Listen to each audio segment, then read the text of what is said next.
3 a.m. on Saturday in Beaumont Street, Hamilton, and a verbal exchange between two groups of men escalates, allegedly ending with 32-year-old Greg Newton being punched in the head.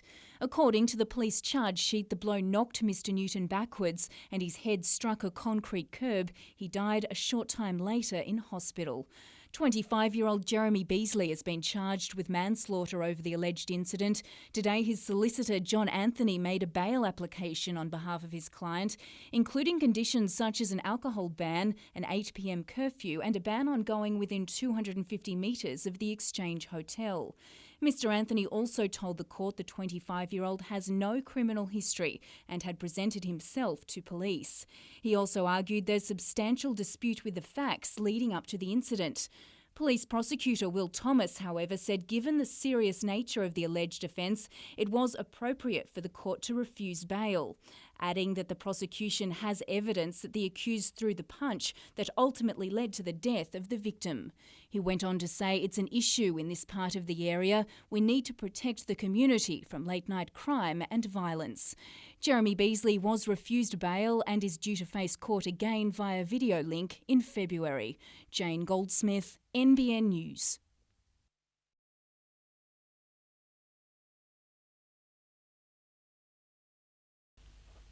More than 60 firefighters, with the help of 2 water bombers, spent today mopping up after the fire, which burned through 750 hectares yesterday. Where we're going to put some crews in to do a backburn for us, just to ensure we've got a safe edge on the southern line before the wind changes. After taking hold at 4 p.m, the fire raged out of control for 5 hours before eventually being contained at around 9.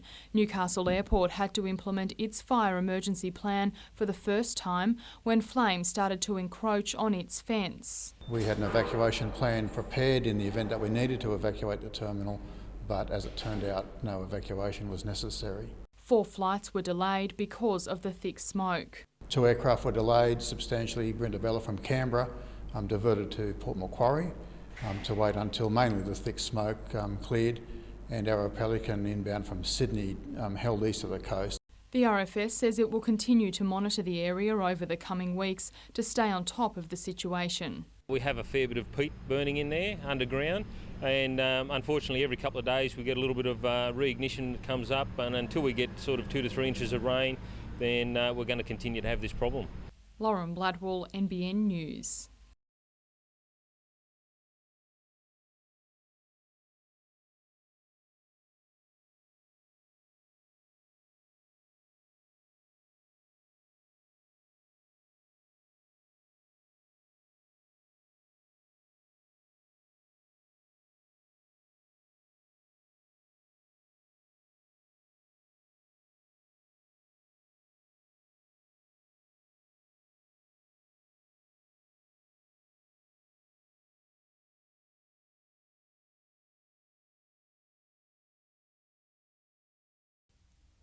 Council officers have recommended approval for the 2 development applications concerning the historic Coote site, one to subdivide the land and another to build a 2-storey home and swimming pool off Bond Street.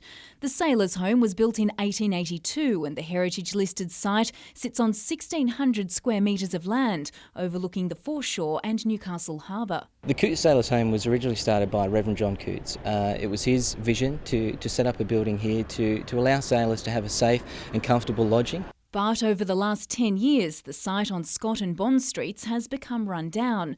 Westone Developments has been planning a major overhaul to restore the buildings to their former glory. Refurbish the existing dwellings that are currently here on site, that's all the dwellings, and also to put 2 architectural homes on the site, one on Scott Street and one out on Bond Street. The council received 6 public submissions, with some concerned about the impact on the neighbouring convict lumberyard, but amendments have been made, including losing a storey on the Bond Street residence. We worked extensively with New South Wales Heritage relating to those matters that were outstanding from the community and also from council. 3 DAs for the site have already been approved by council officers. A decision will be made on the remaining 2 tomorrow night.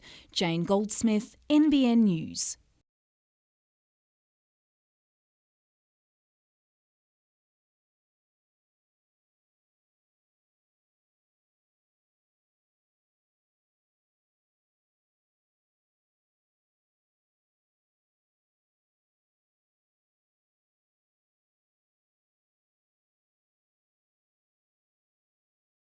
just a little bit sad because they've never experienced what it was like back then.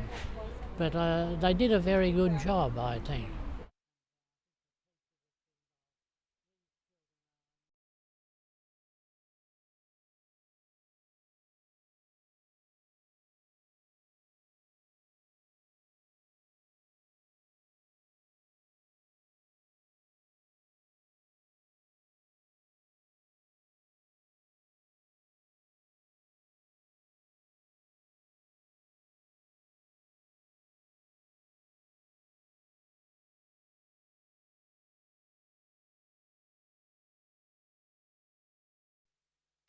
It was their moment to shine. A month of enduring itchy upper lips and fending off suspicious stares culminating in this, a catwalk celebration.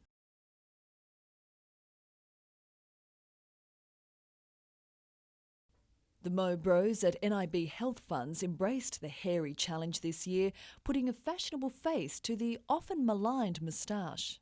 Well, it's pretty outstanding. On the judging panel, some Mo's in the know, sporting their own facial fuzz, but not for much longer. Staying or going? Going pretty soon actually, so getting pretty excited about it. The moustache is going. It's going. As of tomorrow morning, she's out of here. Paralympian Kurt Fernley has raised more than $30,000 with his effort, but today was all about this man and his Mo. Matt Henderson, winner by a whisker. Very pleased actually, I'm finally losing the Mo. A close shave for Matt, all for a good cause.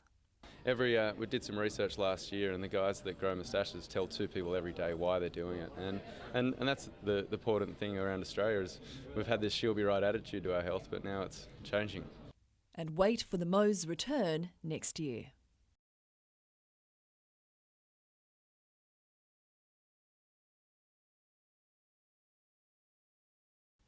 As cricketers go, the Jets make great footballers. As evidenced both today and last night, the hit and giggle provided plenty of laughs. But the feeling at full time last night was hard to match after Newcastle beat Sydney for the first time at their home ground.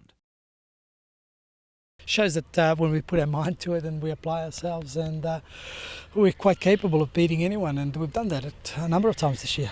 The coach knows it's about harnessing that level of performance week to week, and having Michael Bridges fit and playing appears to be a big part of that. Scoring a double against his former A-League club was about as sweet as it gets. It was quality to go down there. We knew we had to get a performance. But like you say, I remember last time we played the Jets, obviously I scored for Sydney, so it was nice to pay the squadron back. It's consistency they're all now searching for. In the A-League's been like that, anybody can beat anybody, and we need to capitalise on that now and become a force, and it's slowly coming together. Last placed Adelaide on Friday night is next on their list. Jim Callanan, NBN News.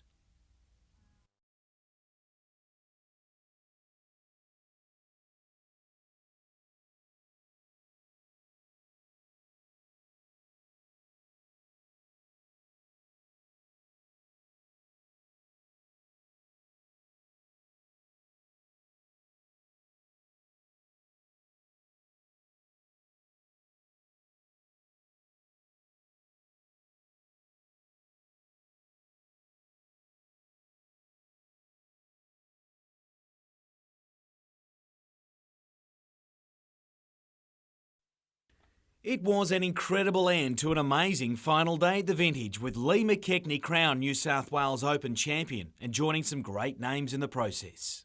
And likes of Norman and Newton and Townsend last year.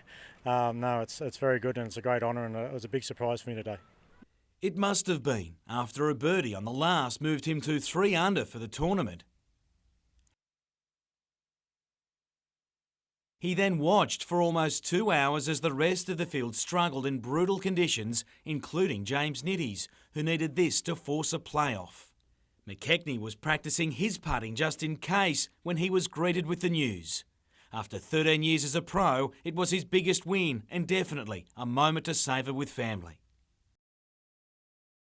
My wife and my brother-in-law have been caddying for me. Mum and Dad came up to have a look today. They haven't watched me for a little while. He now heads to the Australian Open in Sydney this week, along with fellow Hunter players Nathan Green and James Nitties.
I've always been agile, most agile. I've always walked, both in England and out here in Australia. And I think that helps you later in life. I really do.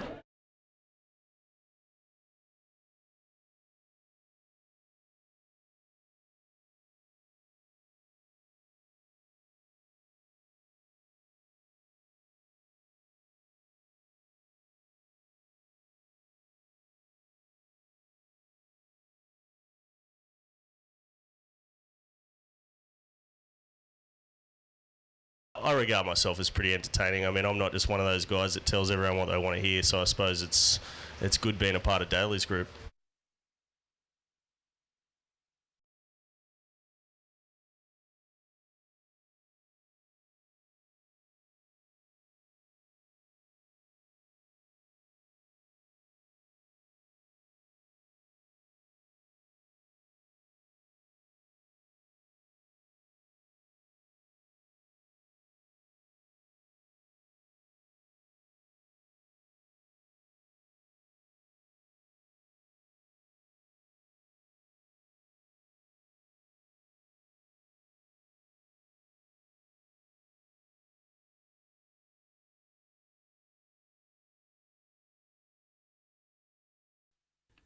For one of the first times Chad Bennett can remember, he's easily made the weight for a fight, and not just any fight. Tomorrow night he'll take on unbeaten Central Coaster Steve Wills as the main preliminary bout to the Greens Jones Junior matchup. It's surreal. It's to be on this grand stage, you know, in front of not only an Australian audience but worldwide is it's a career highlight for me. By his own admission, Bennett's career looked destined to be one left unfulfilled, thanks largely to himself. I'm the first person to admit I've made a few mistakes on the way, and I don't think I've ever gave myself the best preparation for a fight. For so long a fighter with potential, he was edging towards being a boxer whose time had passed, something that shocked Bennett into a major attitude shift and convinced his former manager Richard Claught to return and help. I've looked at other fighters and other sports people and just seen them make the same mistakes as what I've made and actually turn their lives around. A win tomorrow night against Wills would reignite a career that has promised plenty. But result or not, Usance Bennett is finally starting to achieve some important goals. I didn't want to be one of these people in the hotels who said I could have done it. I wanted to be one of the guys who was proud to say I tried my best and went as far as I could and gave it me all, and that means a lot, and you can always look at yourself in the mirror when that's the case. Jim Callanan, NBN News.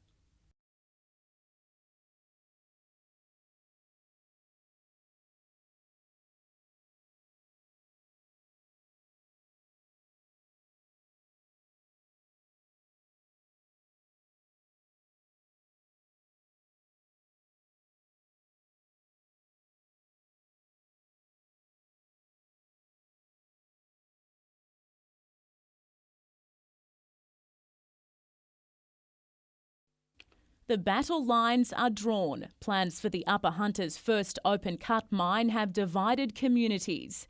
Much of the anger has come from Scone's multi-million-dollar thoroughbred industry, which claims the mine would contaminate its water source, the Pages River. But Bickham Coal Director John Richards says that's drawing a long bow. Now, there's no suggestion, no evidence in the water study that those studs will have any impact at all from the Bickham project. And in fact, most of them are more than 20 kilometres away. Just like those who've rallied in support of the plans, Mr Richards says the project has the potential to revitalise struggling communities by providing more than 100 jobs. The exhibition period for Bickham's water study closes on Friday. It will then be reviewed by a number of independent panels before being handed to the State Planning Minister early next year, who will then decide if a development application can be submitted. We've tried to be open, we've tried to lay all the facts on the table, we've tried to deal only in the facts, and I think that the community certainly would appreciate that that's been our approach in this period of exhibition. Kate Mitchell, NBN News.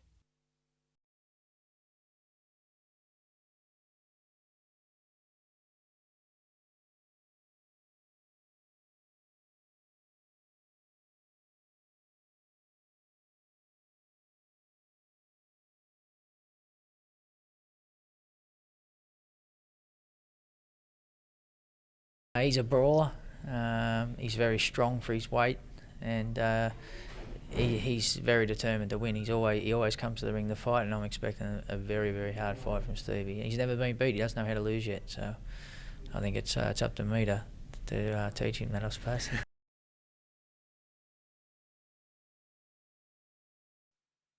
The 27-year-old was helped from the Westpac rescue helicopter at John Hunter Hospital this morning after a cold, wet night in the bush with a broken leg. He was flanked by the two paramedics who found him, themselves looking a bit worse for wear after hiking all night to reach him. 9 hours to get to the patient and 5 abseils to get down to him. So it was very steep gorge country with a wild river running through the middle of it. Late yesterday, the chopper crew was dispatched to a remote part of the Barrington Tops near Cobark.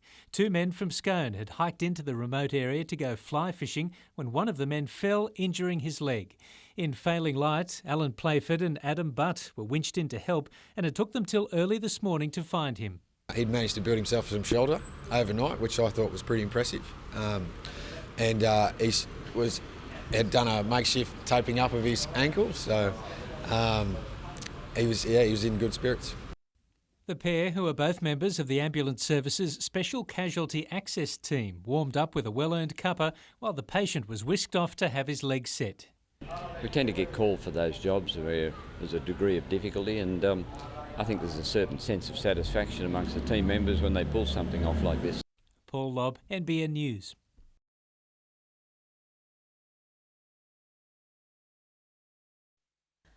Alex Adam was in what his defence lawyer has labelled bad company when he took aim at Oztag players at Ford Oval in August. He fired 3 shots from an air rifle from his car and hit a referee in the upper thigh before driving away. According to police facts tendered to Newcastle Court, when asked why he took aim at people rather than an inanimate object, he simply stated it seemed more fun to shoot at people. And that when asked whether he considered the dangers involved, particularly if he happened to strike someone in the head, he said he was aware he could cause a victim to lose an eye, so he deliberately aimed low. The teenager pleaded guilty to 5 weapons charges. During sentencing, defence barrister Peter Harper argued his client shouldn't receive a custodial sentence for the crime, as his actions were caused by immaturity rather than a disdain towards others, and that he had a lot of growing up to do. Adam was fined just over $1,500, ordered to complete 150 hours of community service and placed on a 2-year good behaviour bond. Before handing down his sentence, Magistrate Gary Cox told the teenager he couldn't afford to get into any more trouble. Flanked by his father, Adam had little to say as he walked from court. We're just doing a story on the sentencing tonight. You don't want to apologise to the victims at all? We intend doing that. Madeline Bond, NBN News. In the same year, its customers received word of a 30% pay rise, and as preparations for the controversial Tilliger Dam move ahead, Hunter Water has announced plans to gauge customer satisfaction. Whether people like us or have a view that we can improve our business, all of those comments are valid. We welcome any comments about how we're performing as an organisation. Hunter Water says it's looking for feedback on things such as its product, service delivery, billing and environmental awareness. And despite the backlash over the price hike and Tilliger Dam, the company anticipates a positive response. And generally speaking, customers do say they are very happy with the performance and the level of service that we provide. What we're looking for, I guess, is to see, well, what aren't we asking the customers that we probably could be asking our customers? 1,000 people will be recruited for the online panel, which Hunter Water will select from nominations. Surveys are to be carried out 3 times a year. We're looking at mums, dads, retirees, businesses, developers, plumbers, anybody who comes into contact with Hunter Water's product, who drinks our product. Lauren Bladwell, NBN News. There was some final day carnage in the Australian 49er Sailing Championships just off Wangi as conditions got the better of many. But you won't hear Nathan Atteridge or Ian Jensen say a bad word about the place. The pair grew up sailing here, and since teaming up earlier this year, they have not missed a beat. They've won every regatta they've contested so far, including the World Championship, as they build towards the London Olympics. And today, Atteridge and Jensen added the national title to their list of achievements. Yeah, it's good to be able to do an event back at home in Wangi, and for Ian and I, just to win another regatta is a great feeling, obviously, and it's just a great place to start here. It's a Christmas tradition now in its 32nd year. This Sunday, thousands of leather-clad bikers will roll into Newcastle with toys of all shapes and sizes strapped to their machines. The aim is to help struggling families cope with the cost of Christmas. I think the best way to picture it is, as a parent, not being able to give their kids Christmas. That's what makes the real big difference. And then there are other parents who would spend money they haven't got and put themselves into debt. So we're trying to stop that happening as well. The run will leave the regional markets at Sandgate at 9:30 on Sunday morning, arriving at the Newcastle foreshore around 10. And with fine weather forecast, Big John is hoping for a big turnout. We got 23,000 motorcycles in Newcastle, Lake Macquarie, Hunter Valley area. I want them all. This year's donations will help around 500 families, and you don't need a bike to help out. I even want the general public to come along and support. If they can come up here and watch the bikes come in and donate to the kids, all that helps. Every bit of it helps towards the children. So this is the most important thing. Paul Lobb, NBN News.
Over the past year, Newcastle's late-night assault and alcohol-related crime rates have been closely monitored to find out what, if any, impact a curfew placed on 14 hotels has had. Basically, what we've found is that the imposition of restrictions has had a substantial effect in reducing assaults on licensed premises in Newcastle. And the CBD in Newcastle have come down by 30%. In real terms, a reduction of 133 assaults over the past 12 months. The study found before the lockout, 17% of assaults in Newcastle occurred between 3 and 6 a.m. That figure is now down to 6%. As I say, in 20 years, I've never seen anything have an effect on assault like this initiative seems to have had. There was no change in assault rates in nearby Hamilton. For the past 12 months, police have held meetings with the Office of Liquor, Gaming and Racing to try and get a 1:30 a.m. lockout enforced on the suburbs' pubs and clubs. Today, they got their wish. There will be a number of sanctions also placed in the Hamilton area to get on top of antisocial behaviour. I'm very, very happy with the outcome of the conference. It was a significant move forward, I believe, not only for this area but for the state of New South Wales. The sanctions follow the death of 32-year-old Greg Newton, who was allegedly punched in the head on Beaumont Street last weekend. Authorities are now considering rolling out lockouts across the state. Madeline Bond, NBN News.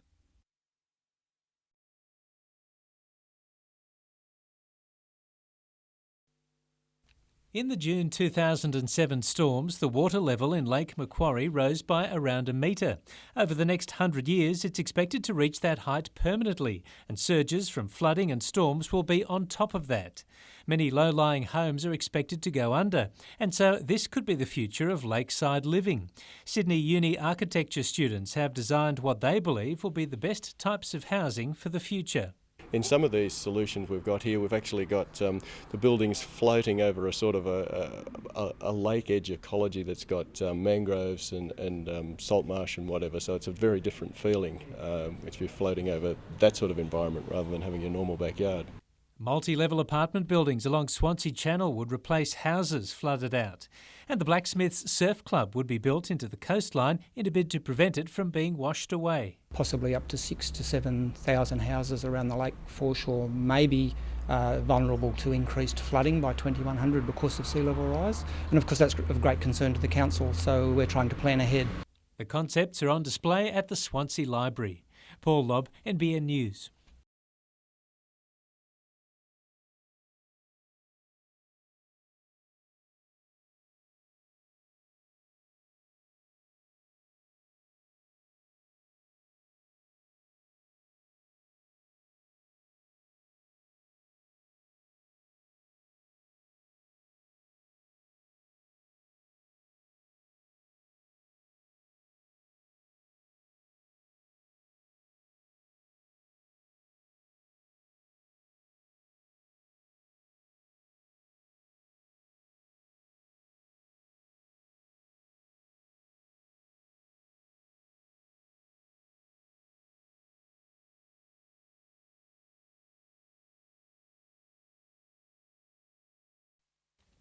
Another report and another push for the state and federal governments to act. The Hunter Business Chamber's policy paper claims 5 key projects are behind schedule and that it's having an impact on the region's rail freight network. We need to progress these matters now.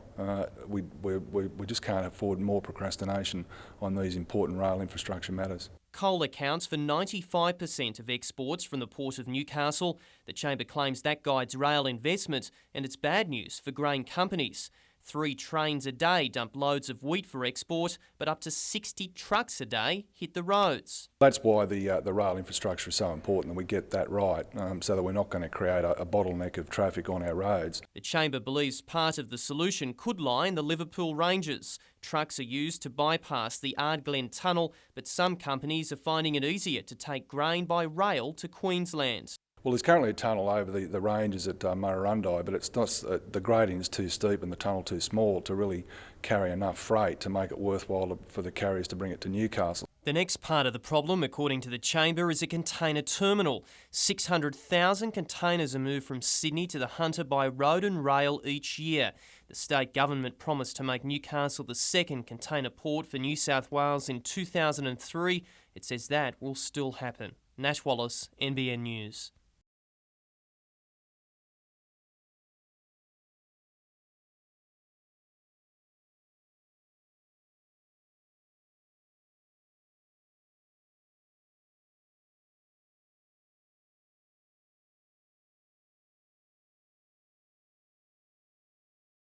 I couldn't believe that my time in the sun had done this much damage to my body. Our aim was to shock them, to give them a shock so that we can really get a message across to them.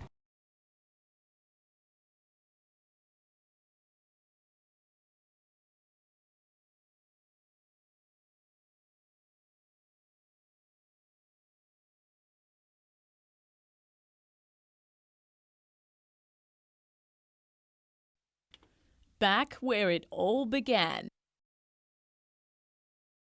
Supercross star Chad Reed is at his parents' property in the Hunter Valley, honing his skills ahead of the final round of his own national series.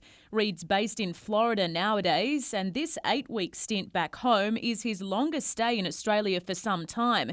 He's used the time to step back from the pressures of the US circuit. Your friends are still doing the same things, and mum and dad are still being mum and dad, so it's nice to get back and be away from it all and just, be me again.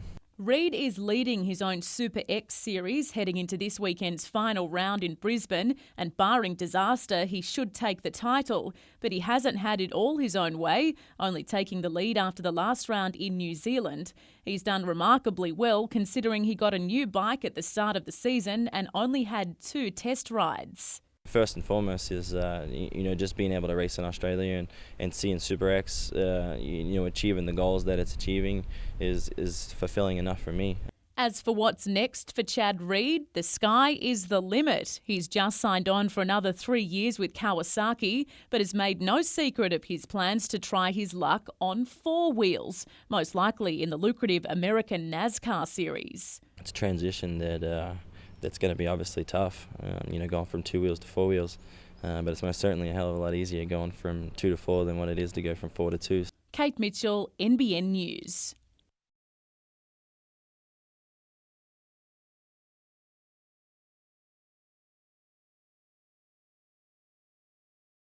Michael Bridges has only been with the Jets for 2 months, and the club clearly likes what it sees. It's quickly re-signed the 31-year-old former Leeds United player for another 2 seasons.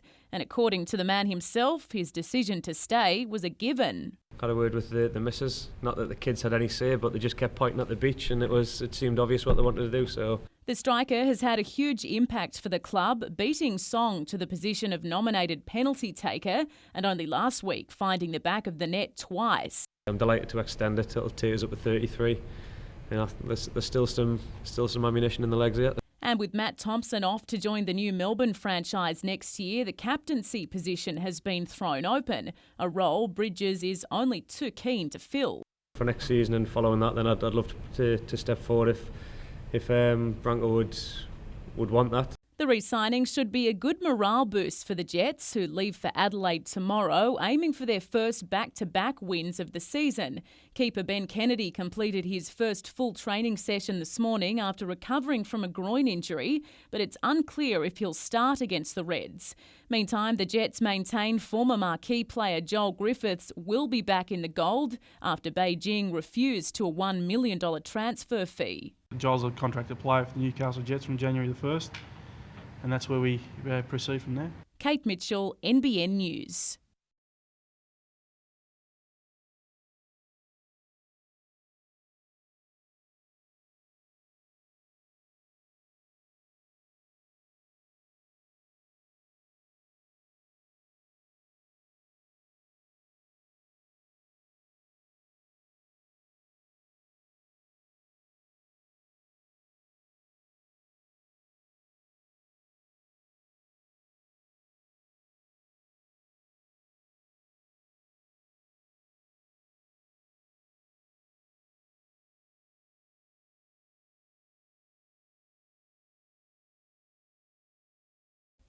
It's almost Christmas and our shopping centres are filling up. In an effort to make things a little easier for customers, GPT has just installed a car park assist program at Charlestown Square. A series of red lights and green lights tell the customers which spaces are available or taken. The lights are controlled by sensors. Signs at the car park's entrance detail how many spots are free and which level they're on. This system also has environmental benefits, as it's been shown to cut car emissions by 56%.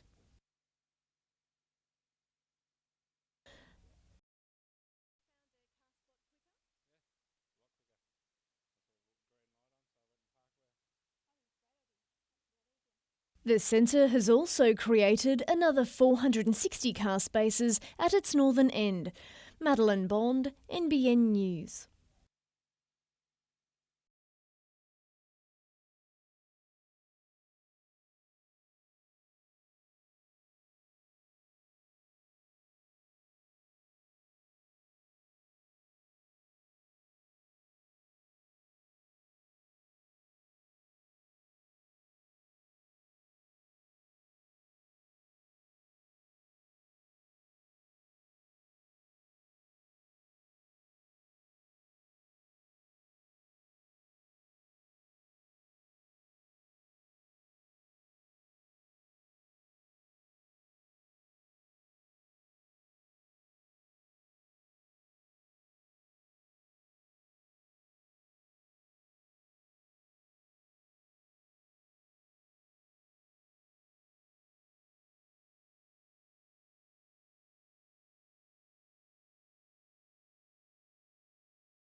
"64-year-old Peter Julian Brock walked from court this morning, relieved by the outcome.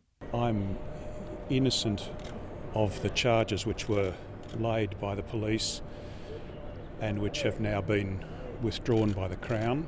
Today's court appearance lasted less than a minute, following a direction that all matters had been withdrawn. With no objections, Magistrate Elaine Truscott declared all 22 charges were dismissed. Friends and family of Peter Brock hugged and kissed him, some with tears in their eyes. I'd like to thank my family and my many friends for their wonderful support over a long 2.25 years. The Office of the Director of Public Prosecutions today declined to comment about why the child sex charges were dropped. A 3-day committal hearing in August was told one of the alleged victims had trouble recalling many of the events in question dating back to the 1970s. Father Brock's legal team had questioned the alleged victim about changing his version of events and misleading police about dates. In a statement, Catholic Bishop Michael Malone today said as withdrawal of charges does not equate to a finding of guilt or innocence, this journey is not yet over.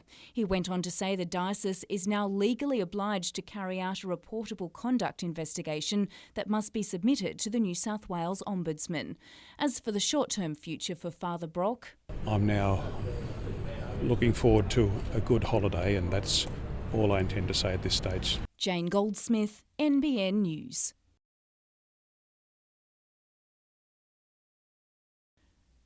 Cooks Hill's Katie Rashke believes this is Newcastle's most beautiful street thanks to the majestic fig trees. She set up this online petition. So far, 400 people have signed up. Well, the petition is asking council just to have another look at the issues and see if there are other options other than getting rid of all the trees. She believes closing the street to vehicles could be an alternative or a staged removal process.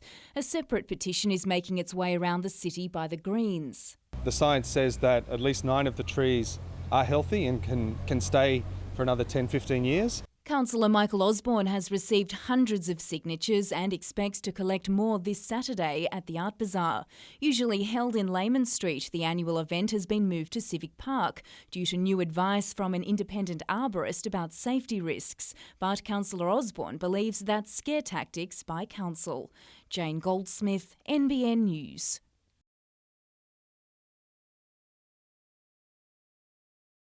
With 63 years of Rotary Club membership between them, Ted Drayton and Jeff Williams feel like the bats and the bureaucrats have beaten them.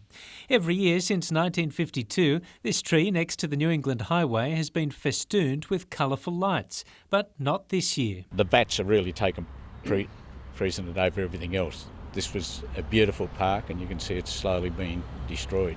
Yeah, disappointing. Very disappointing.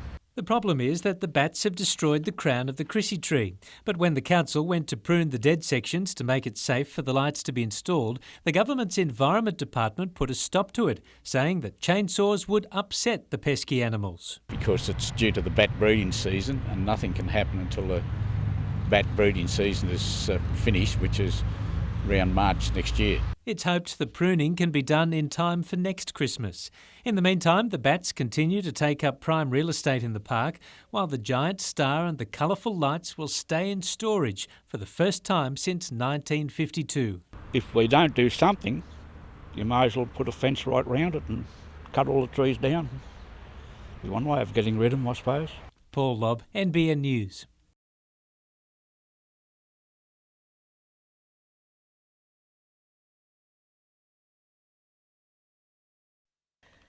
Gathered in their school library, these Macquarie College students reflected on their time abroad. It was really good just at least doing something for other people after spending our whole HSC thinking about ourselves. While their peers were partying, they lived in a village without electricity or plumbing in rural Vanuatu, painting classrooms, tiling floors and entertaining the locals.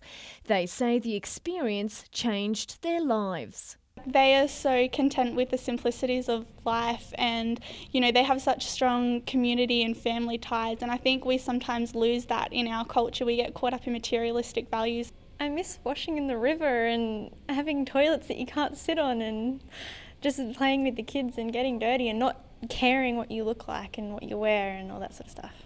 And their teachers couldn't be more proud. We knew they were going to be good, but we couldn't imagine how great they were. Meantime, 400 primary school students did their teachers proud this morning during a very special songroom performance at the Newcastle Conservatorium of Music.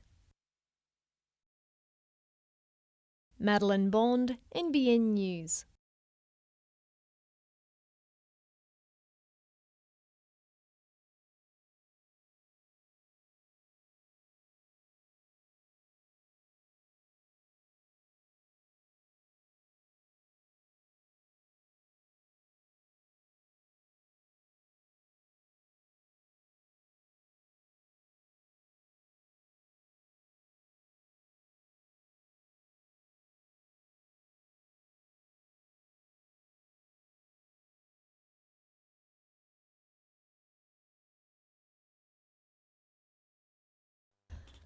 Last week, this 4-year-old's lace monitor's life hung in the balance as it underwent major surgery at Sugarloaf Animal Hospital. It was treated for a fractured skull and severed toe that had picked up a potentially deadly infection. After lots of TLC, Native Animal Trust Fund carers today decided it was time to release the creature, and they found the perfect spot. There's lots of large trees here, so there's good hollows for it to use, which is what they shelter in during the daytime. Once out of the bag, the now robust reptile made a beeline for the trees and even with an amputated toe climbed straight to the top. It was looking pretty strong, especially when I was holding the animal. It felt nice and strong, before letting it go, so that's always a good sign. Jason Hodges originally cared for the lizard and labelled his rescue and subsequent release a success. To see a really nice animal like the lace monitor we've just released get back into the wild and survive is really good. Not content with releasing just one reptile, the team also freed a diamond python at the nearby Tomago sandbeds. The snake was discovered inside a Port Stephens residence aviary after having eaten 2 pigeons.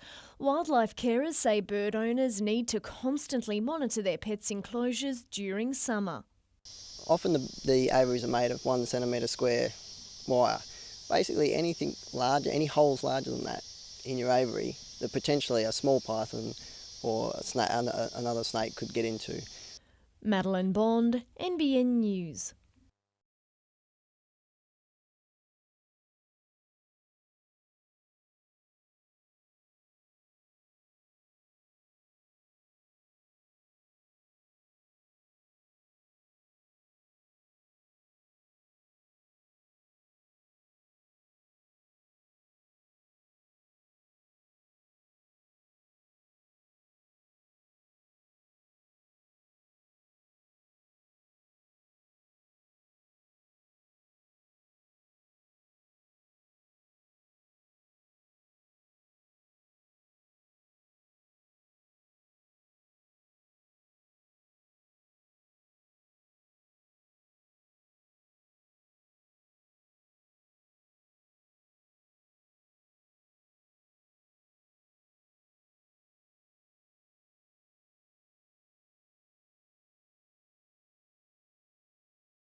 I know it is a rugby league dominated area, but AFL is starting to increase, and it's good to get a couple of Swans players up here and talk a bit about AFL and generate some publicity. And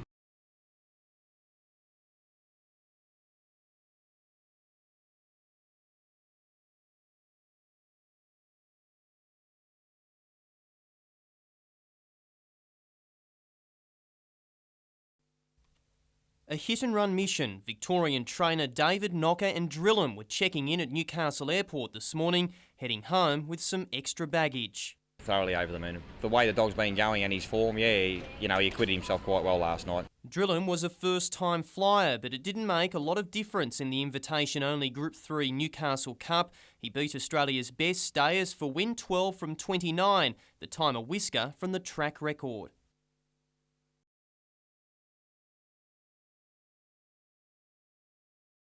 We always rated sort of Amity Bale as the best stayer in Australia. Unfortunately, she went amiss last night in the run, so he was out in front and doing what he normally does, so it's been very good, and hopefully now he can take the mantle of the top stayer in Australia. There's more travelling in store for the Brindle dog. He'll head to Perth next and continue flying around the country in the search of Group 1 glory. I mean, you got them one day and the next they're gone, but I mean, hopefully touch wood he stays sound, the dog, and he keeps going on. Nat Wallace, NBN News.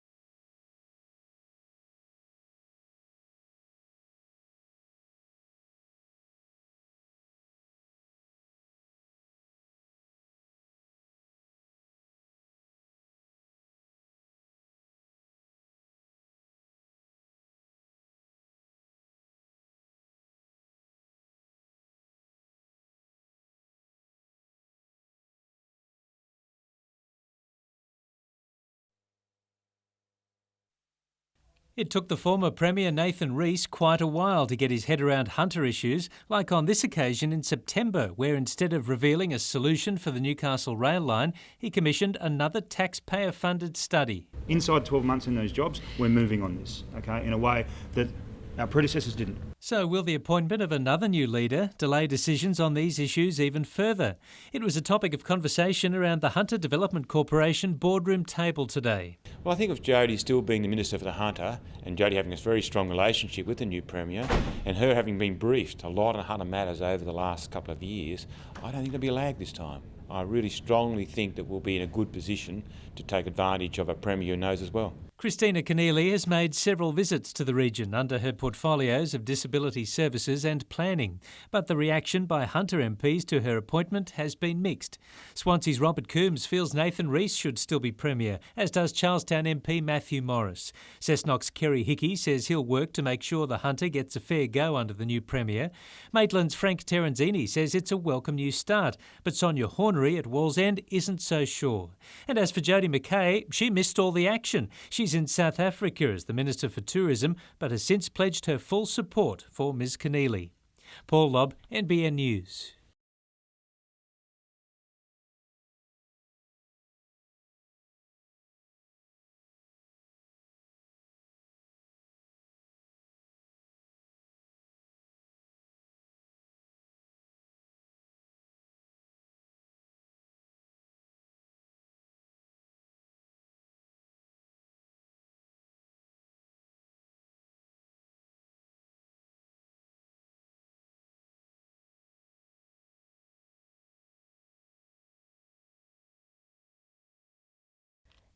This is what $1.4 million will buy, a 3-bedroom oceanfront apartment in the new Royal development right on Newcastle Beach.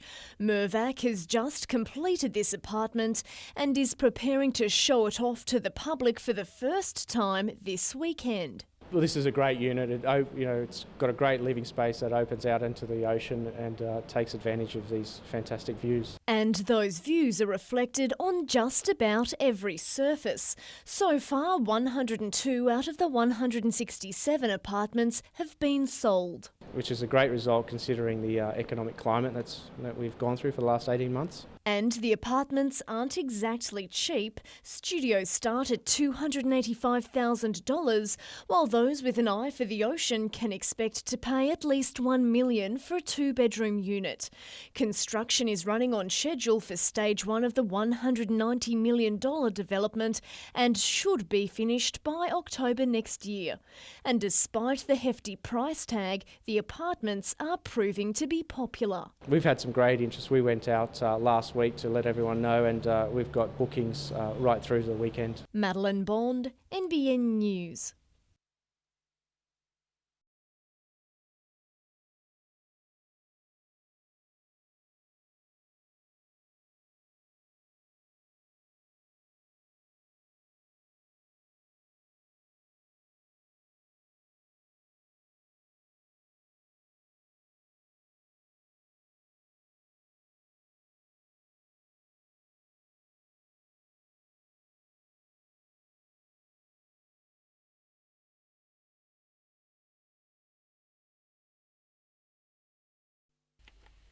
If the Navy makes a promise, it delivers, and today that was in the form of a new 12-seat transit bus for the Hunter Orthopaedic School. HMAS Newcastle has been a staunch supporter of the school, but this was one of its biggest efforts yet, with the bus boasting a price tag of $50,000. And we've done that by inspiring sponsorship from organisations, both local industry and defence industry and otherwise, by running, swimming, walking or cycling the equivalent distance between Newcastle here in Australia and Newcastle in the United Kingdom. There were onboard raffles, auctions and open days along Australia's east coast, with a 190-strong crew putting in the hard yards for the school, which supports students from preschool to year 12 with physical and intellectual disabilities. They have been monitoring the amount that HMAS have been raising, and also how many kilometres they've either been walking, riding, skipping, jumping. The effort was such a success there was a little money left over in the kitty, and it too was presented to the school by a certain jolly fellow in red.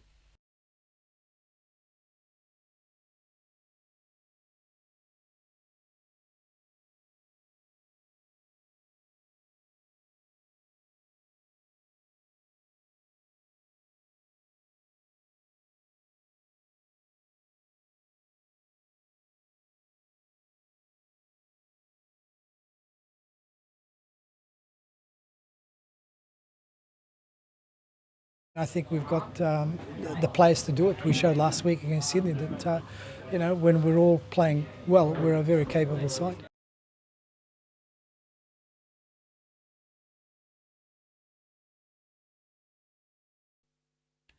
Surfers has endured a real rollercoaster ride since that first event back in 1985, but after surviving the pressures of the recent global financial crisis, it's flourishing once again.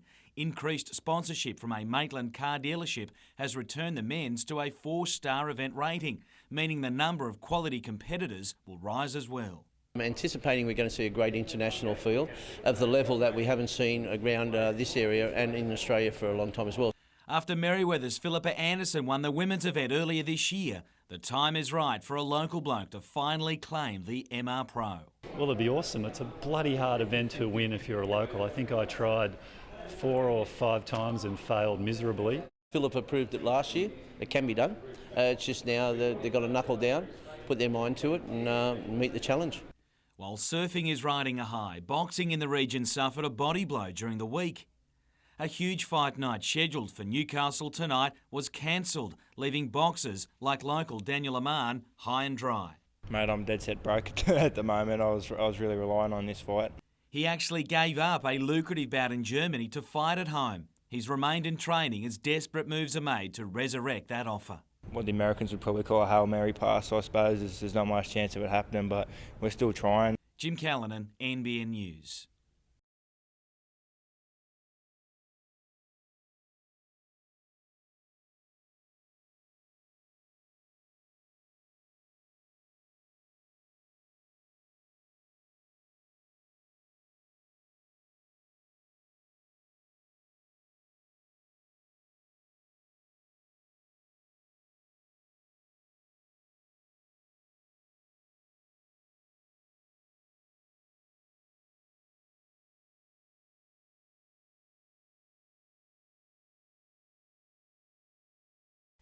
It's a love story that really is all about the heart, or rather two, those of 70-year-old Peter Carroll and 74-year-old June Turnbull, a pair who first laid eyes upon each other at a cardiac rehabilitation facility. I sat down to have a breather and she bounced up to me and she said, "Get off your backside, you won't get better doing nothing." June's feisty attitude quickly had Peter hooked. Was it love at first sight for you, Peter? I wasn't looking at anyone else at the clinic, if that's what you mean. Yes. And June, what did you think? Oh, isn't he lazy? Theirs has been a whirlwind romance. They were engaged within 5 months of meeting. The proposal, a beautifully simple story. One of my girlfriends said to me, he's going to put a diamond on your finger. Anyway, a little while later I said to him, "The girls reckon that you're going to put a diamond on my finger." He said, "Well, what would you say if I asked you to marry me?" I said, "I'd say yes." And tomorrow afternoon she'll say "I do" during a ceremony being conducted by no fewer than 4 priests. But is love and the thrill of getting married just as good the second time around and in your 70s? Yes, it is the same, but you don't have all the worries that you have when you're young. Madeline Bond, NBN News.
Civic Park looks like an art lover's paradise, but many here today were furious. For the past 6 years, the Newcastle Art Bazaar has been held in nearby Lehman Street, but a recent report to council found the risk of one of the hill's figs falling over was too great to allow the event to take place there.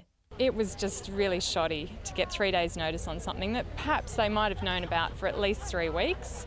Ms Boyd says letting store owners know about the move with such little notice was a nightmare, but rearranging the event was even worse. We spent ages in the park trying to figure out how we could move something that was in a very, very large area and over a long stretch of the street into an area that wasn't set up that way. Even though the move didn't affect crowd numbers, artists felt let down. Seems a bit of a cover-up on the mismanagement of the very large trees on Lehman Street. Well, I would have preferred it to be on Lehman Street. It's going to be a real shame if those trees get cut down.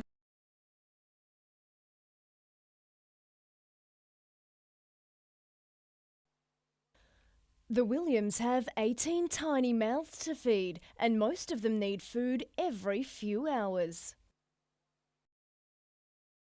Caring for injured and orphaned animals is a full-time job, and the number of hunter people willing to do it has steadily declined over the past few years, leaving Native Animal Trust Fund carers like Anne and Narawan Williams inundated. Flying foxes hang from clotheslines, aviaries adorn their lawn, they've even had to set up a nocturnal enclosure along their balcony. They say the organisation desperately needs more volunteers. It's a very big need for them because we need them, like I say, especially in summer, because you have all the baby birds come in, we have the baby flying foxes.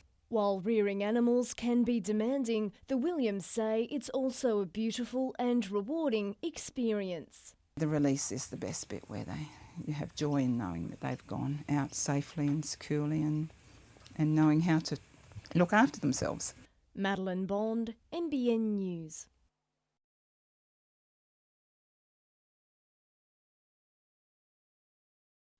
Arriving home from their second successful away trip in as many weeks, it was a long trip back for Michael Bridges, who's headed for scans on his hamstring. The key man lasted only minutes into last night's game, replaced by Fabio Vignaroli. He was a big loss in the game, but the boys all stepped up. Fabio, what more player would you want to replace Bridgie than Fabio? The Italian marquee man made a huge impact, but it was actually Tarek Elrich who put an important stamp on this game.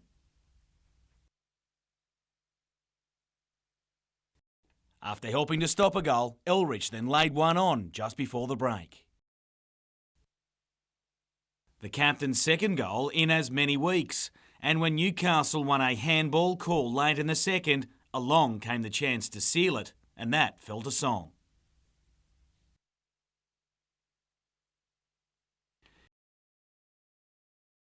Neil Young had a hand in ensuring Adelaide's night remained joyless as Newcastle climbed back into the top six and with back-to-back games at home to come. Teams up top are dropping points and obviously we're picking them up, and before you know it we could be in the top four within a week or two.